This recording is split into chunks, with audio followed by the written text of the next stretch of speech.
नमस्कार, मैं हूं आपके साथ इश्तियाक अहमद और आप देख रहे हैं न्यूज़। स्वागत है आपका बिहार बुलेटिन में। रुक करेंगे बिहार की तमाम खबरों की तरफ। कांग्रेस के राष्ट्रीय महासचिव तारिक अनवर ने आरएसएस प्रमुख मोहन भागवत पर निशाना साधते हुए कहा कि उनके बयान से लग रहा है कि देश कई भागों में खंडित है और वहीं भागवत को अखंड राष्ट्र की बात करने के बजाय ये बताना चाहिए कि आने वाले समय में पीएम देश से गरीबी, बेरोजगारी, महंगाई कैसे खत्म करेंगे और देश का विकास कैसे होगा। लेकिन ये सब पर बात करने के बजाय हिंदू राष्ट्र, अखंड राष्ट्र की बात करें। और वहीं कांग्रेस महात्मा गांधी के विचारों पर चलने में विश्वास रखती है। और वहीं तारिक अनवर ने आगे कहा कि आपको बता दें कि मस्जिदों से जो लेकर जो विवाद चल रहा है, मस्जिदों में लाउड स्पीकर हटाने की मांग हो रही है, ये गलत हो रहा है और हर धर्म को अपनी आज़ादी है। और अगर मस्जिदों से लाउड स्पीकर हटा तो मंदिरों, गिरजाघरों से आने वाली आवाज़ों को भी बंद करना होगा। और वहीं बीजेपी और कुछ दल सियासी फायदे के लिए मस्जिदों से लाउड स्पीकर से अजान पर रोक और लाउड स्पीकर हटाने की मांग कर रहे। और इस तरह की मांग करने वालों को केंद्र सरकार का समर्थन रहता है और इस तरह की मांग उठती है तो जनता का ध्यान केंद्र सरकार की नाकामियों से हट जाता है। और वहीं आपको बता दें कि मोहन भागवत ने कहा है कि 15 सालों में भारत अखंड राष्ट्र बनेगा और जो भी इसमें बाधक बनेगा मिट जाएगा और हाथ में डंडा लेकर अहिंसा की बात करेंगे। और हमारे मन में द्वेष और शत्रुता भाव नहीं है, लेकिन दुनिया शक्ति को ही मानती है, तो हम क्या करें। और वहीं सनातन धर्म ही हिंदू राष्ट्र है। और वहीं राज ठाकरे ने महाराष्ट्र में 3 मई तक मस्जिदों से लाउड स्पीकर हटाने को कहा है और नहीं तो लाउड स्पीकर से हनुमान चालीसा सुनाया जाएगा। और वहीं बिहार में बीजेपी कोटे के मंत्री जनक राम ने भी लाउड स्पीकर से अजान पर रोक की मांग की थी। और वहीं लगातार हो रही इस तरह की बातों के बाद इन सब पर तारिक अनवर ने अब पलटवार किया है।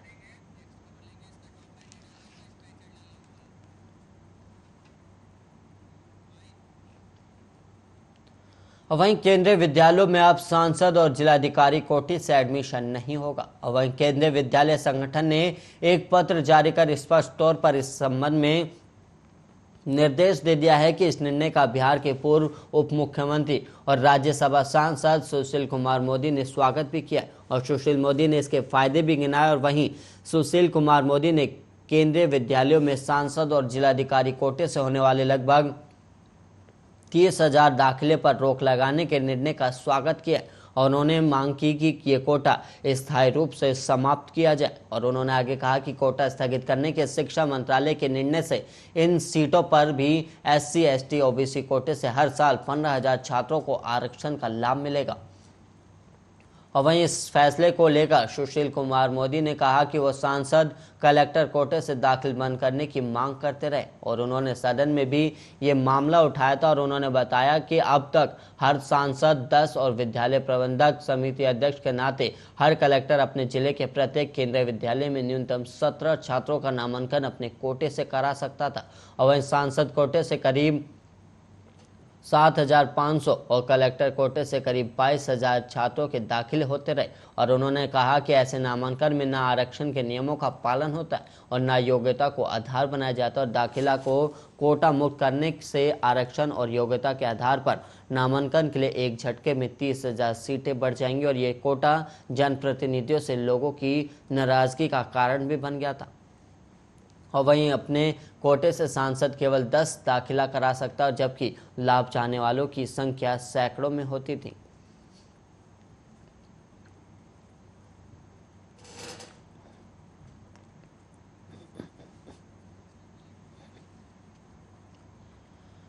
और देश के 3 राज्यों में बिजली का संकट गहरा सकता है। कोयले की कीमतों में बढ़ोतरी के चलते ये समस्या अब उत्पन्न होने की संभावना बढ़ गई है और ऐसे में देश के 3 राज्यों में बिजली की कटौती भी अब शुरू कर दी गई और बिजली का उत्पादन प्रभावित होने से आपूर्ति पर भी प्रभाव पड़ने लगा है। और जिन 3 राज्यों के बारे में जिक्र किया जा रहा है उनमें आंध्र प्रदेश, तमिलनाडु और राजस्थान शामिल है। और ये बातें केंद्रीय ऊर्जा मंत्री RK सिंह ने कही है। और वहीं गुरुवार को सीतामढ़ी में थे और वहीं सीतामढ़ी में गुरुवार को पावर ग्रिड का उद्घाटन कर उसे देश को समर्पित करने के बाद RK सिंह प्रेस कॉन्फ्रेंस कर रहे थे और उन्होंने कहा कि तमिलनाडु में प्लांट आयातित कोयले से चलता है और बाहर से कोयले की आपूर्ति पर तमिलनाडु सरकार को 12 से 13 हज़ार रुपये प्रति टन कोयले की खरीद करनी पड़ रही है। जो पहले की अपेक्षा अधिक महंगी हो गई और कुछ ऐसा ही हाल आंध्र प्रदेश का भी है और आंध्र प्रदेश में रेलवे से कोयला पहुंचाने में भी कुछ परेशानी हो रही है। और वहीं बात की जाए महाराष्ट्र की, तो महाराष्ट्र में भी इसी तरह की समस्या है और रेलवे में डीजल इंजन बनकर तमाम ट्रेनों को बिजली से संचालित करने के सवाल पर आर.के. सिंह ने कहा कि इस दिशा में तेजी से काम चल रहा है। जैसे जैसे विद्युतीकरण का कार्य पूरा हो रहा है उस रूट पर बिजली से ट्रेनें चलाई जा रही हैं और भविष्य में ट्रेनों को अक्षय ऊर्जा से संचालित किया जाएगा, यानी ट्रेनों को डीजल से चलाने की निर्भरता समाप्त कर दी जाएगी।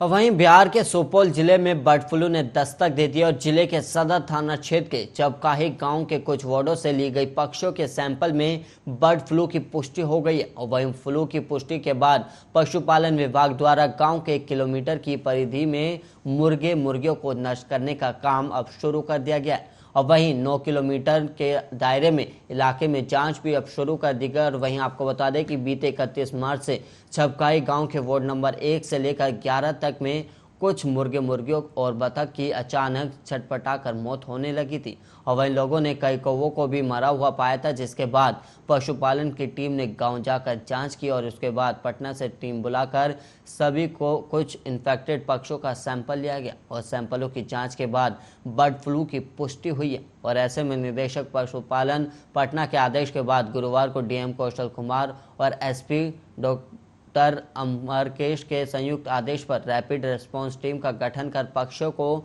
मारने का काम अब शुरू कर दिया गया है। और वहीं पक्षियों को मारने के साथ ही गांव से सटे आसपास के सभी गांवों को चिन्हित करने के लिए टीम भी बना दी गई है, ताकि इस समय रहते हुए बर्ड फ्लू को सीमित दायरे में रोका जा सके।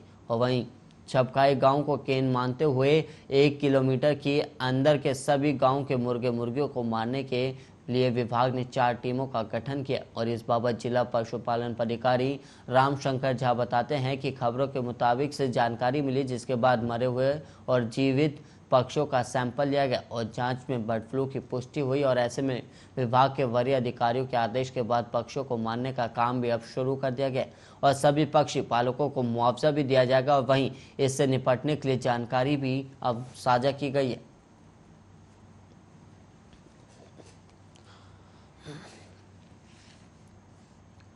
और वहीं बिहार के खगड़िया जिले में देर रात उत्पाद विभाग की टीम ने यूपी नंबर की कार से करीब 20 लाख रुपए कैश बरामद किए। और वहीं मिली जानकारी के अनुसार उत्पाद विभाग की टीम जिले के मुफस्सिल थाना क्षेत्र के जुबली पेट्रोल पंप के पास वाहन चेकिंग अभियान चला रही थी और इसी दौरान टीम ने यूपी नंबर की कार को रोका और उसकी तलाशी ली गई। और इस दौरान उसमें से एक बैग मिला जिसमें लाखों रुपए कैश थे।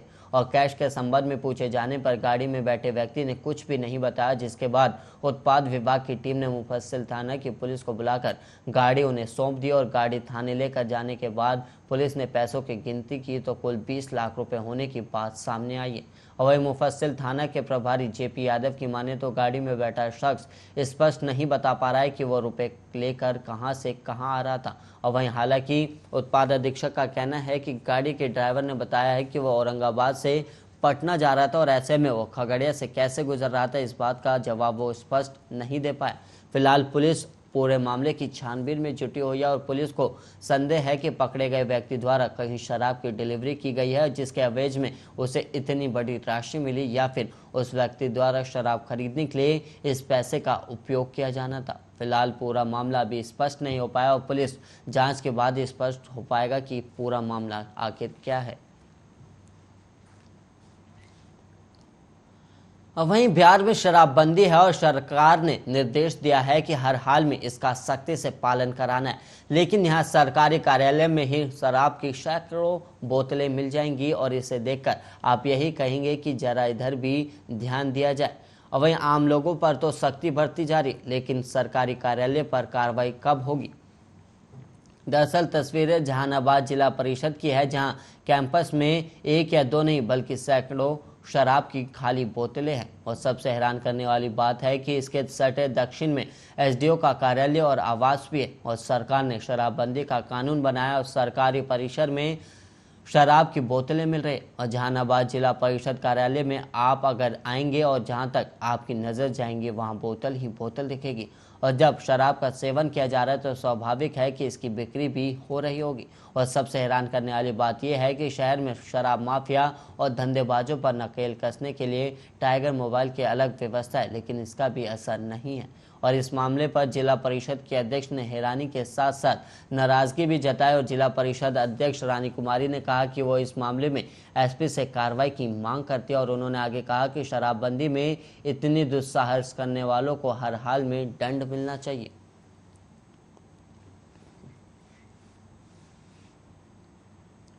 और वहीं बिहार के राजधानी पटना से सटे बिहटा में एक कब्रिस्तान से गुरुवार को महिला का शव निकाला गया। और शव को निकाले जाने के बाद उसे पोस्टमार्टम के लिए अस्पताल भेज दिया गया। और वहीं आपको बता दें कि महिला के परिजनों ने थाने में हत्या का मामला दर्ज कराया था, जिसके बाद पटना के जिलाधिकारी चंद्रशेखर सिंह के आदेश पर यह आगे की कार्रवाई हो रही है। और वहीं आपको बता दें कि बिहटा थाना क्षेत्र के सदीसोपुर गाँव का ये पूरा मामला बताया गया, जहाँ पर 28 मार्च को थाना क्षेत्र के सदीसोपुर गांव में एक मुस्लिम महिला की हत्या का मामला सामने आया था। और वहीं शबारा खातून ने अपनी बेटी वसीमा खातून की हत्या को लेकर अपने दामाद मोहम्मद मुमताज अंसारी पर मारपीट कर मार डालने का मामला दर्ज करवाया था। और जांच के क्रम में शव को पोस्टमार्टम के लिए पटना जिलाधिकारी के निर्देश पर कब्र से शव को निकाला गया। और वहीं पोस्टमार्टम रिपोर्ट आने के बाद आगे की कार्रवाई की जाएगी। और इस संबंध में बिहटा के अंचलाधिकारी कन्हैया लाल ने बताया कि पटना जिलाधिकारी के निर्देश अनुसार ये कार्रवाई हो रही है। और कब्र से महिला का शव निकाला गया और उसे पोस्टमार्टम के लिए दानापुर अनुमंडल अस्पताल भेजा गया।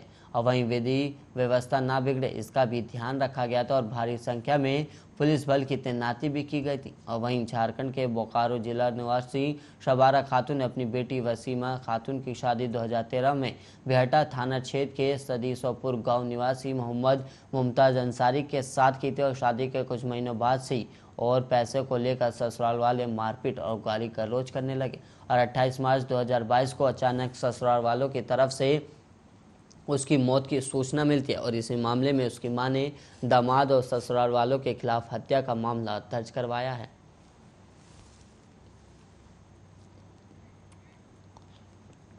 और वहीं बिहार के रोहतास जिले में पुलिस में कुख्यात नक्सली विजय आर्य को गिरफ्तार कर लिया है। और वहीं सालों से फरार चल रहे नक्सली को पुलिस ने कैमूर पहाड़ी की तलहटी से दबोचने में सफलता पाई है। और आर्य के साथ साथ नक्सली उमेश चौधरी की भी पुलिस ने धर दबोचा। और वहीं आपको बता दें कि विजय आर्य गया जिला के कोच थाना क्षेत्र का रहने वाला बताया गया। और जहानाबाद, औरंगाबाद और रोहतास जिला के विभिन्न क्षेत्रों में नक्सली वारदातों में उसकी संलिप्तता रही है। और वहीं मिली जानकारी के अनुसार वो इनामी नक्सली भी है। और वहीं भाकपा माओवादी के सोनगंगा विध्यांचल कमेटी को फिर से सक्रिय करने के लिए काम कर रहा था। और पुलिस को जब ये सूचना मिली तो विशेष टीम का गठन किया गया और उसकी गिरफ्तारी के लिए अभियान भी चलाया गया। और इस बीच रोहतास में पुलिस ने उसे धर दबोचा और उसके पास से पेन ड्राइव, हार्ड डिस्क, नक्सली पर्चा और भाकपा माओवादी संगठन के लेटर पैड सहित कई आपत्तिजनक सामान भी बरामद हुए। वहीं रोहतास के एसपी आशीष भारती ने बुधवार को बताया कि 12 से अधिक नक्सली वारदातों में आर्य की संलिप्तता रही है। और गया और रोहतास जिले में इसने कई नक्सली वारदातों को अंजाम दिया। और वहीं एसपी ने आगे बताया कि उसकी गिरफ्तारी से पुलिस को राहत भी मिलेगी। और वहीं उन्होंने आगे बताया कि आर्य इलाके में फिर से सोनगंगा विध्यांचल कमेटी को जिंदा करने और नए लोगों को जोड़ने के लिए अभियान में लगा हुआ था। और साथ ही फिर से इलाके में लेवी वसूलने के लिए रणनीति बना रहा था। और इसी बीच संयुक्त अभियान चलाकर उसे गिरफ्तार कर लिया गया है।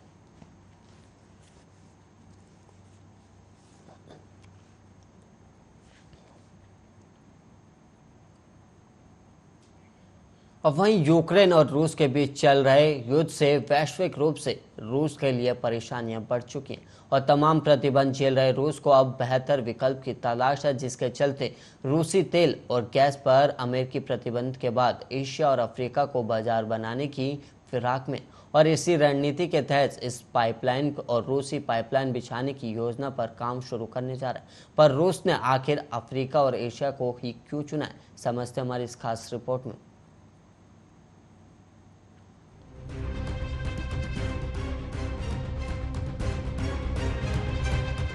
40% गैस और 25% तेल की आपूर्ति करने वाला रूस चौतरफा संकट में घिर चुका है।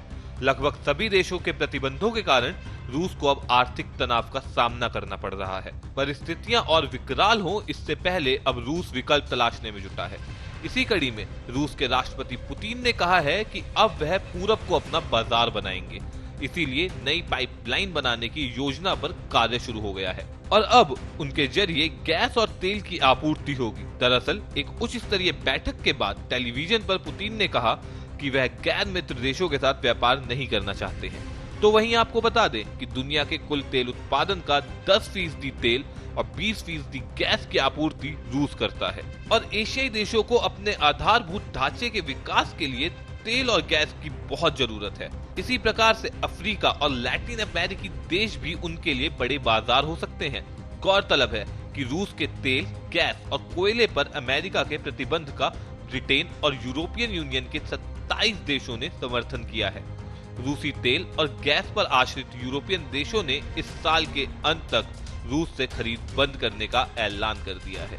दरअसल 24 फरवरी से जारी रूसी हमलों के चलते यूक्रेन से अभी तक 46 लाख से ज्यादा लोग पलायन कर चुके हैं और जवाब में पश्चिम देशों द्वारा लगाए गए प्रतिबंधों के चलते 600 से ज्यादा विदेशी कंपनियां रूस छोड़ चुकी हैं। यही कारण है कि रूस में 10 लाख नौकरियां खत्म हो गई हैं।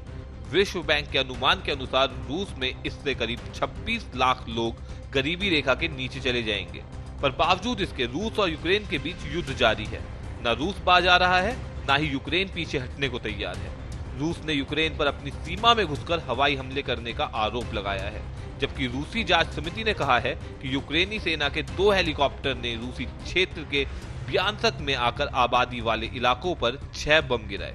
रूस ने अपनी सीमा में फायरिंग का आरोप भी यूक्रेनी सेना पर लगाया था। इससे पहले यूक्रेनी हेलीकॉप्टरों पर रूसी सीमा में घुसकर तेल गोदाम पर हमले करने का आरोप लगा था। हालांकि इन मामलों के बीच अमेरिका ने रूस पर कार्रवाई और ज्यादा सख्त कर दी है। Bureau report, RBN news.